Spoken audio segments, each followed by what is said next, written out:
আসসালামু আলাইকুম কাকা, একটু কথা বলতাম আপনার সাথে। ডুন পান কিছু মনে করবেন না। হ্যাঁ, আপনার ধানের তোড়া দেখে কিন্তু আমরা দূর থেকে দৌড়িয়ে এসেছি। কেমন লাগতেছে দীর্ঘদিন অপেক্ষার পরে বাংলাদেশের বিএনপির চেয়ারম্যান তারেক জিয়া কিন্তু এখন আপনাদের মাঝে? কেমন অনুভূতিটা যদি একটু বলতেন। বছরে দুইবার ঈদ হয়। জি।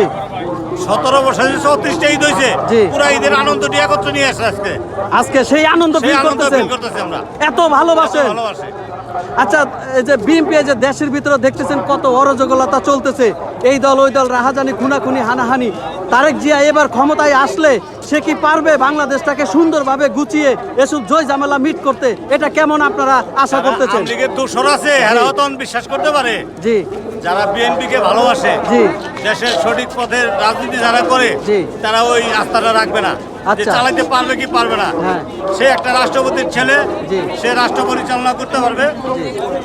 তার জনগণ রাষ্ট্রের দায়িত্ব আশা করি দিবে, তাহলে শেষে ভোটের মাধ্যমে দেবে। বিএনপি চেয়ারপারসন খালেদা জিয়া কিন্তু এখন মেডিকেল, আপনারা জানেন, চিকিৎসাধীন অবস্থায় আছেন। এখন এবার ইলেকশনে কি এবার রাজত্ব কি তাহলে বিএনপির খালেদা জিয়াই কি করবেন নাকি তার ছেলেকে দিয়ে করাবেন? এটা আপনারা কি আশা করতেছেন? যদি বেশি অসুস্থ হয়ে যায় তাহলে নির্বাচন ওনার পক্ষে সম্ভব না। জি। হয়তো ছেলের উপরে দায়িত্ব সব পার্টির চলে আসবে। এটাই যেহেতু মা বাইসে আছে, যদি আল্লাহ বাঁচা রাখে, নেক হায়াত দান করে, নেক হায়াত দান করুক, তারপরে ধরেন তারেক রহমানই দায়িত্ব নেবে, সুস্থ হয়ে আমাদের মাঝে ফিরে আসুক। কাকা, আপনি কোথায় থেকে আসছেন? আমি টাঙ্গাইল থেকে আসছি। টাঙ্গাইল থেকে আসছেন। কতজন নেতা কর্মী এসেছেন এখানে? আমরা 2 গাড়ি নিয়ে আসছি। 2 গাড়ি নিয়ে আসছেন না? আপনারা কত নম্বর ওয়ার্ডে? আমরা হইলাম ওয়ার্ড না আসন আপনাদের এলাকায়? টাঙ্গাইল 2 আসন। টাঙ্গাইল 2 আসনে। এলাকার এমপির কি নাম আছে? এলাকার হলো আব্দুল সালাম পিন্টু।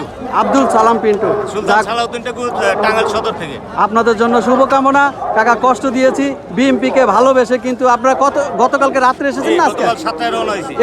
এই ঘন কুয়াশার ভিতরে, এই শীতের ভিতরে আপনারা এখানে কাটিয়েছেন। জি, ইনশাআল্লাহ কাটিয়েছি। মানে শুধু তারেক রহমানকে ভালোবাসেন।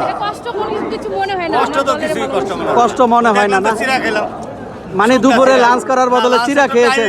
শুধু ভালোবাসা, ভালোবাসা কলিজা দিয়ে ভালোবাসেন। ধান দেখছেন প্রিয় ভিউয়ার্স, পুরা ধান ক্ষেত থেকে ধান তুলে নিয়ে আসেন। কাকার জন্য সবাই দোয়া করবেন, বিএনপিকে ভালোবাসবেন, সবাই বিএনপির পাশে থাকবেন। আসসালামু আলাইকুম।